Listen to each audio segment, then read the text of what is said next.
வணக்கம். அன்றன்றுள்ள அப்பம். இயேசு கிறிஸ்துவனுடைய ஜெபத்தில் அவர் உபயோகித்த வார்த்தை இது. அன்றன்றுள்ள அப்பத்தை எங்களுக்கு தாரும். அன்றன்றுள்ள அப்பம் என்ற வார்த்தை நமக்கு புரியாத பல காரியங்களை போதிக்கிறது. அது ஒரு தேவ தரிசனத்தினாலே வந்த ஒரு வார்த்தை. எங்களுக்கு வேண்டிய அப்பத்தை எங்களுக்கு தாரும் என்று இயேசு கிறிஸ்து அந்த ஜெபத்திலே சொல்லித்தராமல் அன்றன்றுள்ள அப்பத்தை எங்களுக்கு தாரும் என்று ஜெபிக்க சொல்லி கொடுத்தார். ஒவ்வொரு நாளைக்கும் ஒரு குறிப்பிட்ட அளவு நம் தேவைகளை அந்த கிருபை சந்திக்கிறது.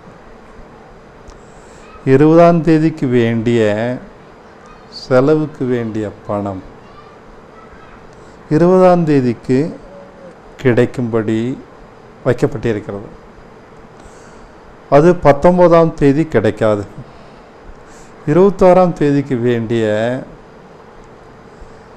நம் தேவைகளுக்கு வேண்டிய உதவிகள் 21ஆம் தேதி வரும்பொழுது கிடைக்கும்.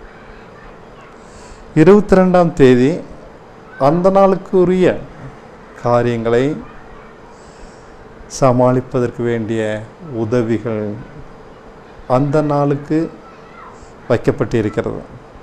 இது 19ஆம் தேதியும் தெரியாது, 26ஆம் தேதியும் தெரியாது. 22ஆம் தேதி அந்த தருணம் வரும் பொழுது அந்த உதவியும் வருகிறது. தருணம் வரும்பொழுது உதவியும் வைக்கப்பட்டிருக்கிறது. தேவைகள் எழும்பும்பொழுது உதவிகளும் தேவனிடமிருந்து எழும்புகின்றன. இதைத்தான் அந்த வார்த்தை சொல்லுகிறது, அன்றன்றுள்ள அப்பம் என்று. இன்றைய அப்பத்தை எங்களுக்கு இன்று தாரும், நாளைய அப்பத்தை எங்களுக்கு நாளைக்கு தாரும். அதற்கு மறுநாளுக்கு வேண்டிய அப்பத்தை அதற்கு மறுநாள் தாரும். அது போதும். இன்றைய அப்பத்தை நேற்றே தாரும், அல்லது நாளைக்கு மறுநாளுக்கு வேண்டிய அப்பத்தை இன்றே தாரும் என்று நம் மனம் போராடுகிறது. நாளை மறுநாள் என்ன செய்வேன் என்று இன்றைக்கு கவலைப்படுகிறோம். இதனாலே நாம் தெளிந்த புத்தி இல்லாதவர்களாக கவலைப்படுகிறோம், குழம்புகிறோம், தவிக்கிறோம். யாரிடம் உதவி கேட்டு செல்லலாம் என்று ஓடி போகிறோம். அங்கும் இங்கும் ஓடி அலைகிறோம். ஆனால் வசனம் தெளிவாக சொல்லுகிறது, தருணம் எழும்பும் பொழுது உதவியும் அதற்கு ஏற்றபடி எழும்பும். தருணம் இல்லாத வரைக்கும், தேவைகள் எழும்பாத வரைக்கும் உதவிகள் வராது. அந்த தருணத்தில் அது கொடுக்கப்படும். இந்த ஒரு நிச்சயத்தை தான் அன்றன்றுள்ள அப்பத்தை எங்களுக்கு தாரும் என்ற வார்த்தை நமக்கு போதிக்கிறது.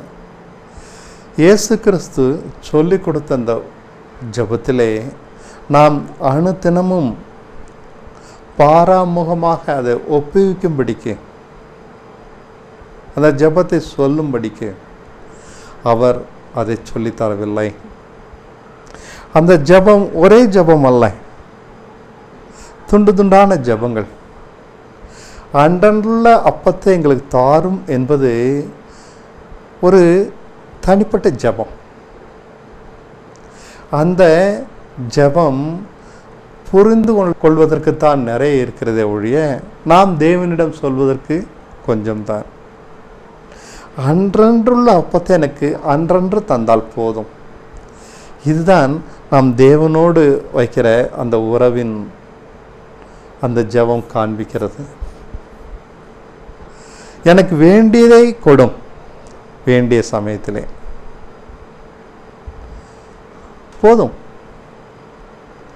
அதாவது மிலிட்டரியில் வேலை பார்க்கிற ஒரு மனுஷனுக்கு வேண்டிய ஆகாரம், வேண்டிய உடை, வேண்டிய பாதுகாப்புகள் அனைத்தும் கொடுக்கப்படும்.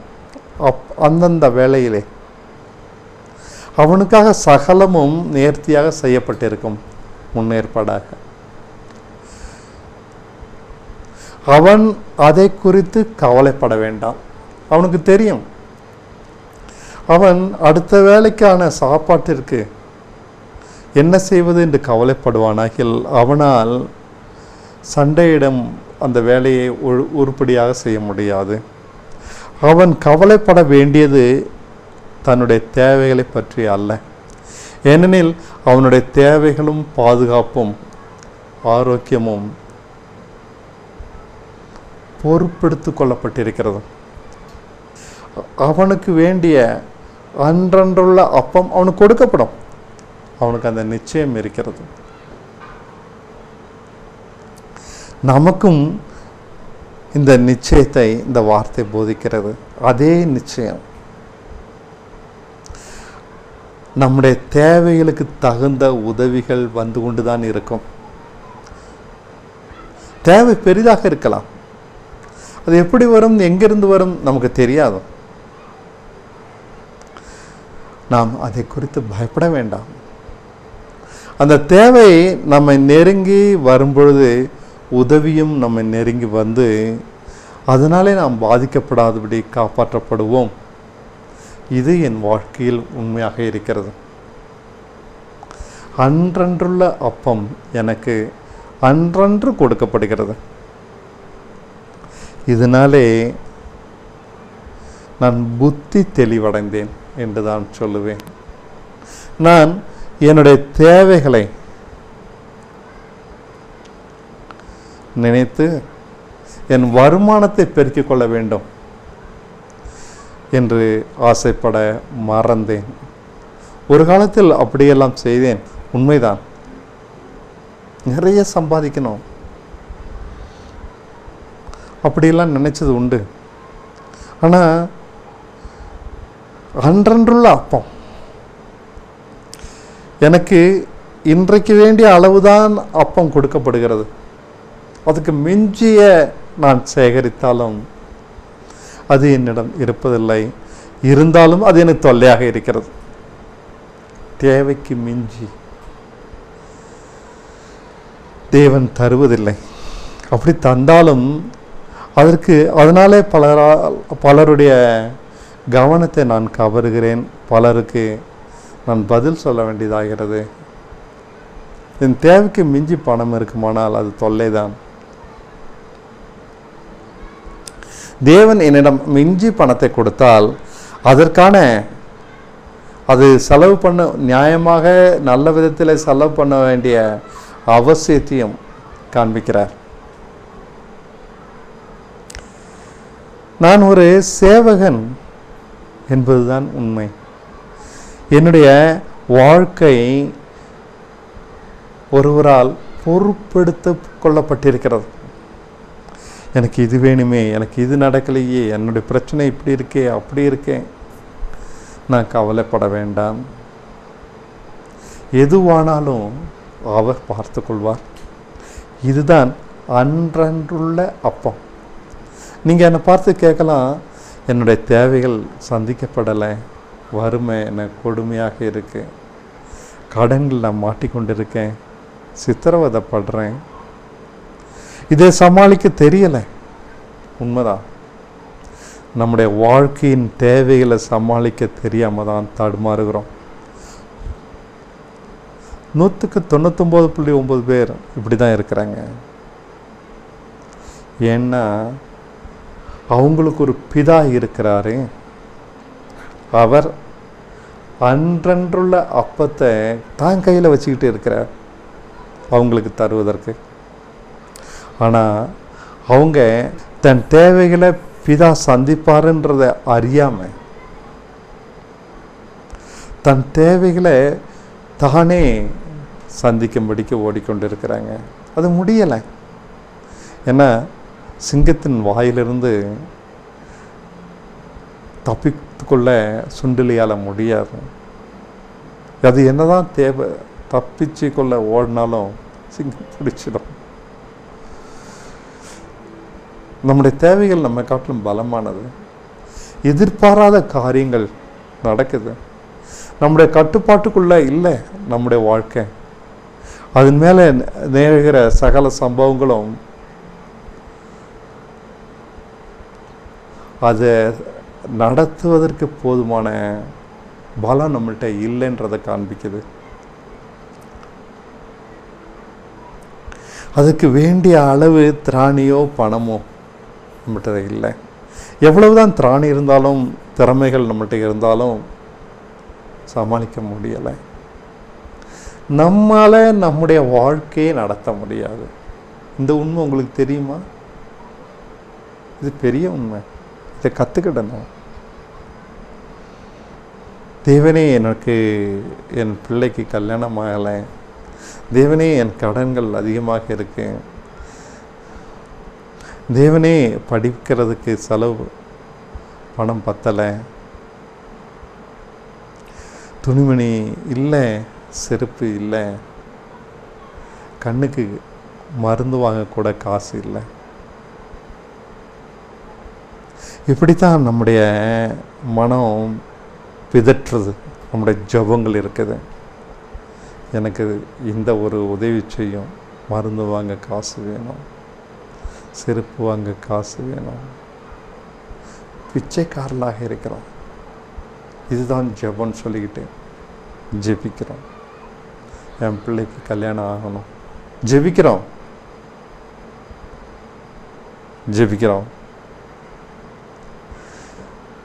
ஏன்னு தெரியுமா?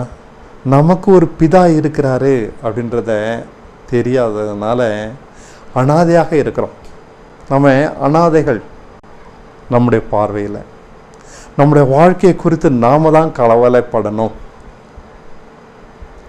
இயேசு கிறிஸ்து சொன்ன வார்த்தை மிகவும் மிகவும் அருமையானது. மனம் திரும்புங்கள், பரலோக ராஜ்யம் சமீபமாக இருக்கிறது. பரலோக ராஜ்யம் கிட்டக்க இருக்கு, உள்ள வந்துருங்க. நீங்க உள்ள வரணும், என்ன செய்யணும்? மனம் திரும்பணும். மனம் திரும்பிட்டோம்னா பரலோகத்துக்குள்ள போயிடலாம்.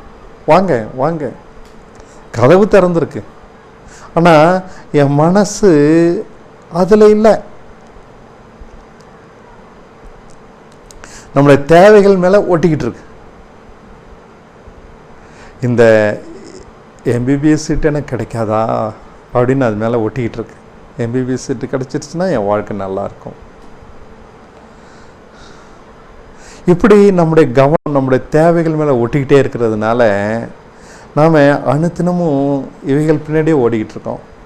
இன்றைக்கி எம்பிபிஎஸ், அதுக்கப்புறம் அதுக்கு வேண்டிய பணம், அதுக்கப்புறம் படிப்பு, அதுக்கப்புறம் பாஸ் வேண்டியது, அதுக்கப்புறம் கல்யாணம், அதுக்கப்புறம் வீடு, அதுக்கப்புறம் இப்படி நம்முடைய வாழ்க்கையில் தேவைகள்னால விரட்டப்படுது. நாம் தேவைகளை சந்திக்கும்படி அதை விரட்டி கொண்டு ஓடி கொண்டு இருக்கோம். இது ஒரு மியூசிக்கல் சேர். நாம் என்ன வேகமாக ஓடினாலும் ஜெயிக்க முடியல. நம்ம என்னதான் ஜெயிச்சாலும் ஓடிக்கிட்டே இருக்கிறோம். அடுத்தாப்புல ஒரு தேவை வருது. நம்முடைய இருதயத்தை கீழானதை தேடுவதிலிருந்து திரும்ப பண்ணி தேவனை நோக்கி திரும்ப பண்ணுவது பெரிய விஷயம். அதை மட்டும் செஞ்சிட்டோம்னா, நம்முடைய வாழ்க்கையில் அதை மட்டும் நடந்துருச்சுன்னா, நம்ம 99% யோர்தானை கடந்துட்டோம். பெரிய விஷயம். வாக்குத்தத்த தேசத்துக்குள்ள பிரவேசிக்கிறதுக்கு முக்காவாசி கடை வந்துட்டோம். நம்முடைய இருதயம் திரும்பாததுனால பரலோக ராஜ்யத்துக்குள்ள பிரவேசிக்கலை. டெய்லி ஜெபம் பண்ணுறோம். என் குடும்பத்தை காப்பாற்றும், அவங்க குடும்பத்தை காப்பாற்றும், இவங்க குடும்பத்தை காப்பாற்றும், இவங்க பிள்ளைய ஆசீர்வதி, அவங்க பிள்ளைய ஆசீர்வதி. இதுதான் நம்முடைய ஜெபம். இவங்களுக்கு இதெல்லாம் கிடைக்கணும், அவங்களுக்கெல்லாம் அதெல்லாம் கிடைக்கணும். இதுதான் நம்முடைய ஜீவம். இதுக்கா பிதா? அவர் பிதாங்க. அவர்கிட்ட ஒரு பிச்சைக்கார மாதிரி தான் நம்ம பழகிறோம்.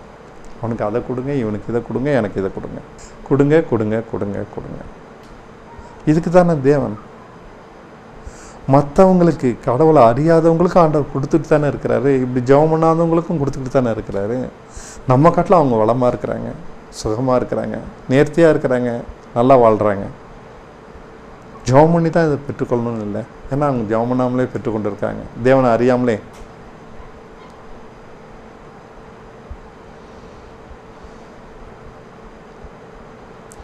நாம் கீழானதை தேடிக்கிட்டு ரட்சிக்கப்பட்டிருக்கோம்னு நினைக்கிறோம். பரலோகத்துக்குள்ளே பிரவேசிக்கலைங்க. அதுக்கான வழியே நம்மளுக்கு தெரியலை. மனம் திரும்பவே நமக்கு தெரியலை. நான் குற்றப்படுத்தும்படிக்கு இப்படிலாம் நான் பேசலை, அதை போதிக்கும்படிக்கு தான் இப்படி சொல்கிறேன். நம்ம மனம் திரும்ப வேண்டியது எது அப்படின்னு போதிக்கிறதுக்கு தான் இதை சொல்கிறேன். நம்முடைய தேவைகளை குறித்து நம்முடைய மனசு கவலைப்படுவதை விட்டுட்டு தேவனுக்கு பிரியமாக இருக்கும்படிக்கு அதை தேட நம்முடைய மனம் திரும்பணும். அது தேடினா தான் கண்டுபிடிக்க முடியும். தேவனுக்கு பிரியமாக இருப்பதை தேடினால்தான் கண்டுபிடிக்க முடியும். பைபிள் படிச்செல்லாம் கண்டுபிடிக்க முடியும். நம்மளுடைய தேவைகள் மேலேயே நம்ம மனசை ஒட்டிகிட்டு இருக்கும் பொழுது என்ன தான் பைபிள் படித்தாலும், 40 வருஷம் பைபிள் படித்தாலும் ஒன்றுமே கற்றுக்கிட மாட்டோம். ஏன்னா மனம் திரும்பவே இல்லையே. கீழானதை தேடுவதிலிருந்து நம்முடைய மனசு திரும்பி மேலானதை தேடும்படிக்கு திரும்பணும். அப்போ பரலோகராஜ்யம் உள்ளே வந்துடும். நம்முடைய மனசு ஒட்டி கொள்ளக்கூடிய தன்மை உடையது. இதிலேருந்து பிச்சு எடுத்து தேவன் பக்கமாக திருப்புறது கஷ்டம். இதை தேடாதேன்னு சொல்லி, உலக தேவைகளை தேடாதன்னு சொல்லி நாம் தடுப்பது கஷ்டம். தேவன் பக்கம் நம்மால் திரும்ப முடியலை. காரணம் என்னென்னா, நாம் திரும்பணும்னு நினைக்கிறோம், திரும்ப முடியலை. இதில் ஒட்டிக்கிட்டு இருக்கிறது நம்ம மனசினுடைய தன்மை. இது நம்ம இதை தேட வேண்டான்றத அதுக்கு புரியும் பொழுது தான், இவைகளாம் தேடாமலேயே நமக்கு கொடுக்கப்படும் அப்படின்றது புரியும் பொழுது தான், அவர் பிதா அப்படின்றது புரியும் போது தான், அன்றன்றைக்கு உரிய அப்பத்தை அவர் ஏற்கனவே தான் கையில் வச்சுக்கிட்டு இருக்கிறாரு, நம்மளுடைய தேவைகள்லாம் நிறைவாக அவர் கையில் இருக்குது அப்படின்னு புரியும் போது தான் நம்முடைய மனசு இதை மறக்கும், அதை தேடும். தேவனுக்கு பிரியமாக இருக்கும்படிக்கு நம்ம அவரை தேடுவோம், அவருடைய அன்பை தேடுவோம். அவர் பிதா. நான் கேட்காமலேயே கொடுப்பவர் தான் பிதா. கேட்டு கேட்டு தந்தாவர் எப்படி பிதான்னு சொல்ல முடியும்? கேட்காமலே கொடுப்பவர். கேட்காம தான் கொடுக்குறாரு. உங்களுக்கு மட்டும் இல்லை, எனக்கு மட்டும் இல்லை, இந்த உலகத்தில் இருக்க எல்லோருக்கும் கேட்காமலே கொடுத்துட்ருக்கார். நன்மைகளை தந்துக்கிட்டு தான் இருக்கிறார், நிறைவாக தந்துக்கிட்டு தான் இருக்கிறார். நாம் இவைகளுக்காக அவரை தேடுவதிலிருந்து விடணும். அதான் மனம் திரும்புதல். தேவனை பிரியப்படுத்தும்படிக்கு அவரை தேடணும். அதுதான் மனம் திரும்புதல். அப்போ பரலோகராஜ்யம் நம்மகிட்ட வந்துடும். கவலைப்படுவதை மறந்துடுவோம். தேவைகள் எவ்வளவு பெரிதாக வந்தாலும், அது எவ்வளவு கடினமாக இருந்தாலும், பயமுறுத்துவதாக இருந்தாலும், அதுக்கு ஏற்ற உதவிகள் பரலோகத்திலிருந்து இறங்கி வரும். நிறைவாக வரும், குறைவாக வராது, சந்திக்கப்படும். நம்மளுக்கு இப்படி ஒரு தைரியம் இருக்கணும். அவரை புரிஞ்சுக்கிட்டோன்னா அப்படி ஒரு தைரியம் இருக்கும். அவரை பிதான்னு புரிஞ்சுக்கிட்டோன்னா அந்த தைரியம் நம்மளுக்கு வந்துடும். அது அவரை பிதான்றத பல கோணத்தில் புரிந்து கொள்ளும்படிக்கு நம்முடைய வாழ்க்கையில் அநேக சம்பவங்களை அவர் நடப்பிக்கிறாரு. அதன் மூலம் நம்முடைய தேவைகளை நிறைவாக சந்தித்து, நான் உன்னை நேசிக்கிறேன்பா, நீ பயப்படாத, இதை குறித்து தேடாத. எவ்வளவு பெரிய ஆபத்துகள் வந்தாலும் அதை என்னால் சமாளிக்க முடியும். இதை குறித்து தேடாத, என்ன தேடு. அவர் நம்மளை நேசிக்கிறது போல நாம் அவரை நேசிக்கும் பொழுது தான் இது பொருந்தி வரும். அவரை நாம் பிரியப்படுத்தும்படிக்கு தேடும்போது அவர் நம்ம பிரியப்படுத்தும்படிக்கு நம்முடைய தேவைகளை கூட கொடுக்குறார். இதுதான் மனம் திரும்புதல். இப்படி மனம் திரும்பணும்னா பரலோக ராஜ்யம் சமீபமாகத்தாங்க இருக்கும். இந்த மனம் திரும்புதலை தொலைச்சிட்டு பரலோக ராஜ்யத்தை தொலைச்சிட்டோம். அந்த உண்மை நம்மளுக்கு புரியணும். இந்த மனம் திரும்புதலை தொலைக்கக்கூடாது. இதை நாம் புரிஞ்சுக்கிடணும். அன்றன்றுள்ள அப்பம் அன்றன்று தான் கிடைக்கும், அதுக்கு முன்னாடி கிடைக்காது. அதனால் 19ஆம் தேதி என்ன செய்வோன்னு நம்ம கவலைப்பட வேண்டாம். 18ஆம் தேதி இரவு வரைக்கும் நல்லா தூங்கலாம்.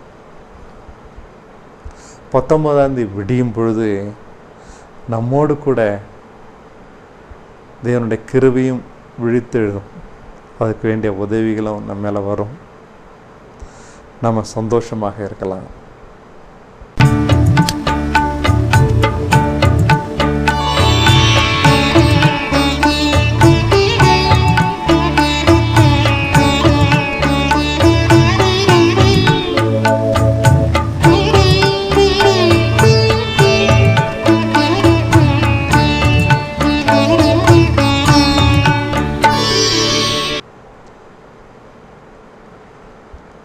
மூன்று விதத்தினால நம்ம சந்தோஷத்தை தேடுறோம். பணம், அறிவு பெருக்கிறதுனால, பணத்தை நிறைவாக சம்பாதிக்கிறதுனால சந்தோஷமாக இருக்கலாம்னு நினைக்கிறோம். இன்றைக்கி ஒரு 10 லட்ச ரூபா எனக்கு கிடைச்சிடுச்சு. 10 லட்ச ரூபா இல்லாத சமயத்தில் 10 லட்ச ரூபா எனக்கு பெருசாக இருந்தது. இன்றைக்கி 10 லட்ச ரூபா கிடச்சிருச்சு. இப்போ அது ஒன்றுமே பெருசாக தெரியலை. இந்த 10 லட்ச ரூபா 20 லட்ச ரூபா ஆகாதா? அப்போ நான் சந்தோஷமாக இருப்பேன். இந்த 20 லட்ச ரூபா ஆயிடுச்சுனாலும் எனக்கு சந்தோஷம் இல்லை. 25 லட்ச ரூபா ஆகாதா? அதே போல் தான் அறிவும். இதை நான் கற்றுக்கலாம், அதை கற்றுக்கலாம். நான் எம்எஸ்சி படிச்சுட்ட உடனே எம்எஸ்சி பெருசாக இல்லை, பிஹெச்டி பெருசாக இருக்குது. பிஹெச்டி முடிச்சிட்டேன்னா பிஹெச்டியும் பெருசாக இல்லை. இன்னும் நாம் இந்த இன்டலெக்சுவலாக அடையிற காரியங்கள் எல்லாமே அடையிற வரைக்கும் தான் பெருசாக இருக்கும். அதை அடைஞ்சிட்டோன்னா சந்தோஷமாக இருப்போம்னு நினைப்போம். அதில் சந்தோஷம் இல்லை. நம்முடைய திறமையினால் வரக்கூடிய ஒரு அழகாக படம் வரைகிறேன், அது திறமையினால் வரக்கூடிய சந்தோஷம். கவிதை எழுதுகிறேன், நல்லா பாட்டு பாடுறேன், சங்கீதம் வாசிக்கிறேன். நான் வரைஞ்ச படத்தை பலர் பார்த்து பாராட்டும் போது அது எனக்கு சந்தோஷமாக இருக்கும். நான் எழுதின கவிதையை பார்த்து பலர் பாராட்டும் போது தான் எனக்கு சந்தோஷமாக இருக்கும். ஆனால் தேவனை திருப்திப்படுத்துறதுல வரக்கூடிய சந்தோஷம் இருக்கேன், அதான் உண்மை. இவைகள்லாம் நிலையில்லாததுனால தான் இப்படியெல்லாம் அனுபவித்து பார்த்துட்டு சாலமோன் சொல்கிறாரு, மாயைடா, ஒன்றும் அர்த்தமே இல்லை, எவ்வளோ சம்பாதிச்சாலும் திருப்தி வர மாட்டேங்குது. சங்கீதத்தினுடைய நுணுக்கங்கள்லாம் கற்றுக்கிட்டு அவைகளை கேட்டு ரசித்தாலும் கொஞ்சம்தான் சந்தோஷம் இருக்கு. ஆனால் அவன் முடிவாக சொல்கிறான், பிரசங்கி 12 கடைசி வசனமாக, தேவனுக்கு அடங்கி வாழ்வது ஒன்று தான் அவருடைய வார்த்தையின்படி வாழ்வது ஒன்று தான் சந்தோஷம்னு சொல்கிறார். அதாவது தேவனை திருப்திப்படுத்துறது ஒன்று தான் சந்தோஷம். குழந்தைங்க இருக்க அழுவும், எனக்கு அந்த பொம்மையை கொடு. அந்த பொம்மையை கொடுத்த உடனே அது 10 நிமிஷம் அதை வச்சு விளையாடி தூக்கி போட்டுட்டு இன்னொரு பொம்மையை கேட்கும். அப்படி தான் நம்முடைய வாழ்க்கை இருக்குது. நம்முடைய தேவைகள்லாம் அப்படி தான் இருக்குது. நான் ஆசைப்படுறதுல அர்த்தமே இல்லை அப்படின்றதுனால தான் அவன் அதை புரிஞ்சுக்கிட்டு தான் சொல்கிறான். எல்லாத்தையும் அனுபவித்து பார்த்துட்டு நம்ம ஆசைப்படுறதுல அர்த்தமே இல்லைப்பா, பெருசாக நம்ம நினைக்கிறது எதுவுமே பெருசு இல்லைப்பா, உயர்வாக நினைக்கிற எதுவுமே உயர்வானதில்லை, அலங்காரமாக நினைக்கிற எதுவுமே அலங்காரம் இல்லை, சிறந்த இசை சிறந்தது எதுவுமே சிறந்ததும் அல்ல. தேவனை பிரியப்படுத்துறது ஒன்று தான் சிறந்தது. நாம் தேடினா தான் அதை கண்டுபிடிக்க முடியும். எப்படிப்பா? செல்வத்தை தேடினா தான் அதை சம்பாதிக்க முடியுமோ, திறமையை வளர்த்தா தான் அது வளருமோ, அதே போல் தேவனை பிரியப்படுத்தும்படி தேடத்தான் அவரை புரிஞ்சுக்கிட முடியும். அவர் ஒரு லிவிங் பீயிங், அவர் ஒரு ஜீவனுள்ள ஒருத்தர். அவரோட பழகி பார்த்து அவருக்கு எது பிடிக்கும் பிடிக்காது, அவரை எப்படி சந்தோஷப்படுத்தலான்றதை நம்ம தேடி அவரை புரிஞ்சு கொள்ளும்படிக்கு ஆராய்ச்சி பண்ணாதான் அதை கண்டுபிடிக்க முடியும். அப்படி ஆராய்ச்சி பண்ணி கண்டுபிடிச்சதான் அவங்க மத்தியில் சொல்கிறேன். அன்றன்றுள்ள அப்பம் இருக்கு, உங்களுக்கும் இருக்குது, எனக்கும் இருக்குது. அதனால் அதை குறித்து கவலைப்பட வேண்டாம். அது அன்றன்று கொடுக்கப்படும், அன்றன்று கொடுக்கப்படும். நாளைக்குரியது நாளைக்கு தான் கிடைக்கும். அதனால் நாளை பற்றி நாம் கவலைப்பட வேண்டாம். தேவன் ஏற்ற வழியில் அவைகளை தருவார். தேவனை பிரியப்படுத்தும்படி மனம் திரும்புவோம், பரலோக ராஜ்யத்தை அனுபவிப்போம். சமாதானம் அங்கே இருக்கு, கவலைகள் இல்லை, கண்ணீர்கள் இல்லை. ஏன்னா அவைகளை துடைக்கிறது தேவன் அங்கே இருக்கிறார்.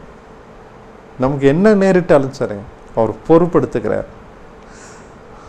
நாம் பிதாவினுடைய வலது பாரிசத்தில் உட்காருங்கள் அப்படிதான் அவர் அழைக்கிறார். இங்கே வந்து உட்காரு, ஏன் அங்கே நிற்கிறேன்? உன் சத்துருக்கெல்லாத்தையும் உன் பாதப்படி ஆக்கி போடுவேன். எல்லாத்தையும் அவர்கிட்ட விட்டுட்டு கேட்க வேண்டாம், எனக்கு அதை செய்யுங்க இது செய்யுங்க, எதையுமே கேட்க வேண்டாம். எல்லாத்தையும் நீங்கள் பார்த்துக்கோங்க. உங்களுக்கு பிரியமானது இது, அதை மட்டும் எனக்கு கற்றுக் கொடுங்க. அவைகளை தேட தேட இவைகள்லாம் நிறைவாக நம்மளுக்கு கூட கொடுக்கப்படும். நன்றி. மற்றொரு தருணம் கிடைக்கும் பொழுது சந்திப்போம். வணக்கம்.